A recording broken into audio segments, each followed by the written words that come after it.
A arte de armazenar e produzir energia solar e eólica já existe há algumas boas décadas. E a cada nova invenção nessas áreas, mais e mais protótipos estão sendo inventados com cientistas que criam maneiras mais fáceis de gerar eletricidade. No entanto, essa galera científica ainda tem um baita problema, porque apesar de continuar a projetar mais formas de melhorar os meios mais limpos e baratos da produção de energia, ainda não há como armazená-la. Assim, para que essa forma de energia renovável possa ter um impacto significativo, é preciso que exista um meio de armazenar essa energia, para que ela possa ser acessada a qualquer momento e em qualquer lugar.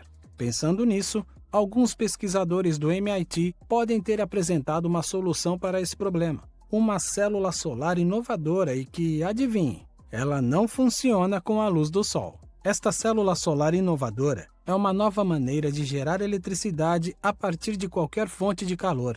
Ela também serve como armazenamento de energia, podendo ser usada quando necessário. Mas vem cá, o que de fato é essa tecnologia inovadora?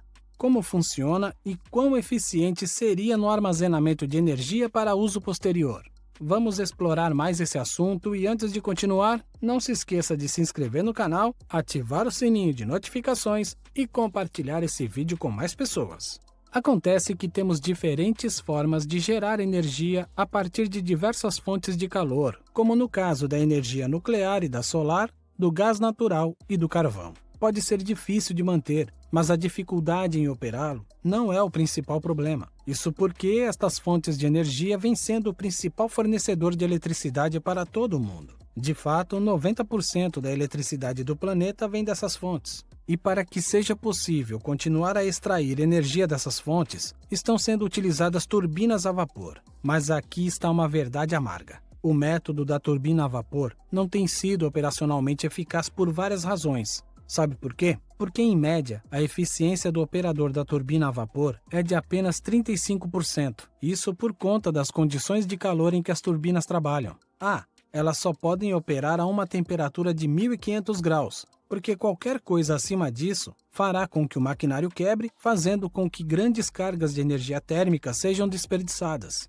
Isso levou muitos cientistas a continuar pesquisando na esperança de encontrar uma solução para os motores térmicos com problemas de preservação de energia para que pudessem funcionar com sucesso nessas condições sem problemas. É aqui que entram as células termofotovoltaicas, também conhecidas como TPV. Elas são movidas pelo calor aproveitado da energia elétrica da radiação térmica. Todo esse avanço veio de pesquisadores do MIT liderados por Segan Henry, professor de engenharia mecânica que também é parceiro do National Renewable Energy Lab. O principal objetivo dessas células é absorver e converter o espectro de radiação solar em um espectro de emissão térmica de banda estreita, que é ajustado para a resposta espectral da célula fotovoltaica. Elas são consideradas excelentes, pois não possuem partes móveis e detêm uma alta capacidade de potência em relação às turbinas a vapor. Por fim, elas ainda podem armazenar energia solar com o uso de combustíveis alternativos, que podem ser utilizados para gerar energia continuamente. O objetivo principal do TPV solar é reduzir a perda de energia térmica proveniente do absorvedor de calor e fazer com que o emissor funcione eficientemente em temperaturas mais altas. Assim, os fótons descarregados teriam energia suficiente. Ao olharmos para seus benefícios, devemos categorizá-la como dois avanços, não um. O primeiro avanço é que este é um método abrangente de preservação de energia renovável. Este processo começa por canalizar vento em um material semicondutor. Um exemplo perfeito disso é o estanho.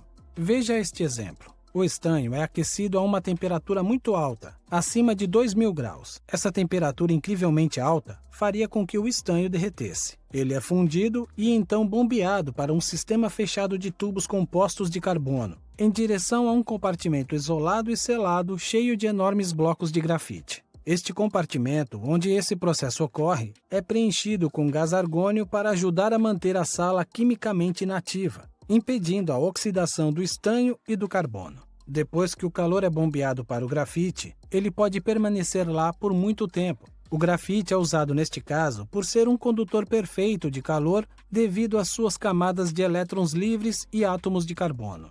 O professor Henry comentou sobre o grafite que, abre aspas, a taxa na qual o calor escapa do bloco é igual à sua área de superfície. Ao mesmo tempo, a quantidade de energia que pode ser armazenada está relacionada à sua massa. Fecha aspas. Isso significa que quanto menor for o objeto, maior será a área de superfície, assim como sua função de volume. É também por isso que ele se esfria mais rápido que o Oceano Atlântico. Simplificando, os objetos maiores têm uma área de superfície menor em relação ao volume. Um bloco de grafite do tamanho de um campo de futebol americano levaria meses para esfriar. Assim, o grafite é um meio adequado para armazenar a energia térmica. O segundo avanço está relacionado às células termovoltaicas. As células TPV são usadas para produzir eletricidade. A produção de eletricidade por TPV é feita através das seguintes etapas. A qualquer momento em que a rede precisar de energia, o grafite transferirá calor de seus blocos para um segundo compartimento contendo uma linha de grandes câmaras ocas retangulares à base de carbono revestidas com tungstênio. Este é usado no processo porque ele difunde prótons em um amplo espectro,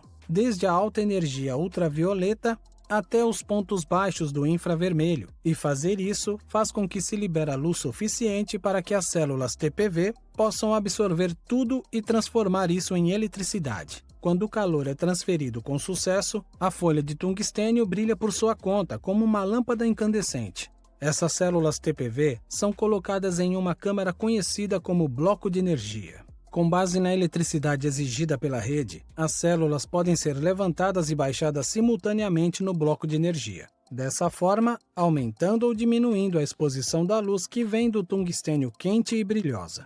Embora as células TPV sejam semelhantes às células solares comuns que temos no telhado de nossas casas, elas apresentam diferenças notáveis, como o material com que são fabricadas. As células solares tradicionais são feitas de silício.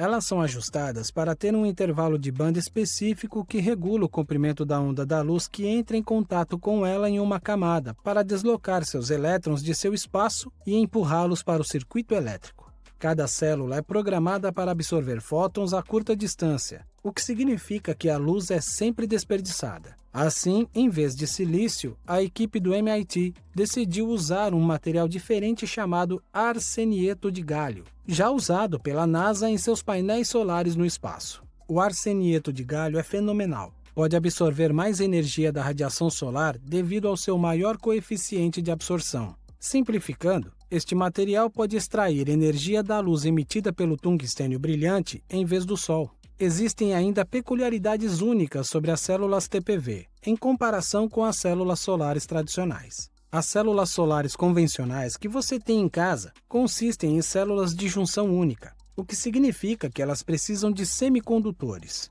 Já as células de junção única são conhecidas por terem problemas associados a uma eficiência mais baixa, também conhecida como limite de Shockley-Queisser. A eficiência total das células solares é baseada no princípio do equilíbrio detalhado, e a eficiência máxima para uma única célula de junção é de 33,7%. Mas este não é o caso nas células TPV, porque elas usam várias junções para evitar menor eficiência.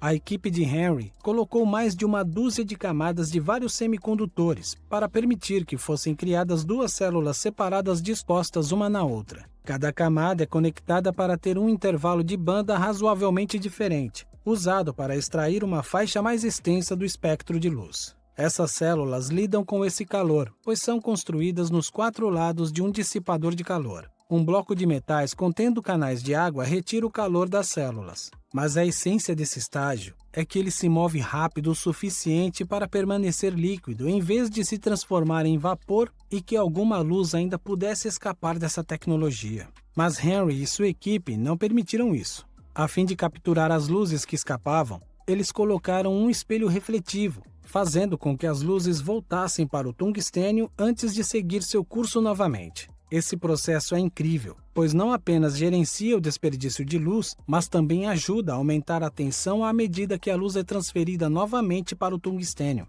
Este processo deu a Henry e sua equipe alavancas que atingiram uma refletividade de 98%. Esse feito deu um adicional de 10% para a eficiência geral. E aí, quando falamos da eficiência geral, a célula TPV tem orgulhosamente mais de 50% de eficiência. E se as células podem chegar a essa marca de 50% de eficiência, uma célula de 1 metro quadrado seria capaz de gerar cerca de 100 kW. Então, um arranjo de 30 por 30 teria uma capacidade total de cerca de 100 MW. Os blocos de grafite são capazes de reter calor suficiente. As células continuam gerando energia por cerca de 10 horas. Vamos colocar isso em perspectiva. Se 100 MW por hora duram 10 horas, isso seria suficiente para abastecer centenas de casas. E ao contrário das turbinas a vapor, que podem ter partes móveis complexas, as células TPV podem fornecer energia imediatamente conforme necessário, assim como as células solares tradicionais que temos em nossas casas, tornando-as mais adequadas para aplicações em grande escala. Assim, as células TPV estarão presentes em nosso dia a dia, funcionando efetivamente em usinas de energia ou fundições para melhorar sua eficiência, coletando todo o calor emitido por essas indústrias. E qual a sua opinião sobre esta incrível célula solar inovadora? Nos deixe saber aqui nos comentários. E se você gostou do vídeo, por favor, deixe seu like.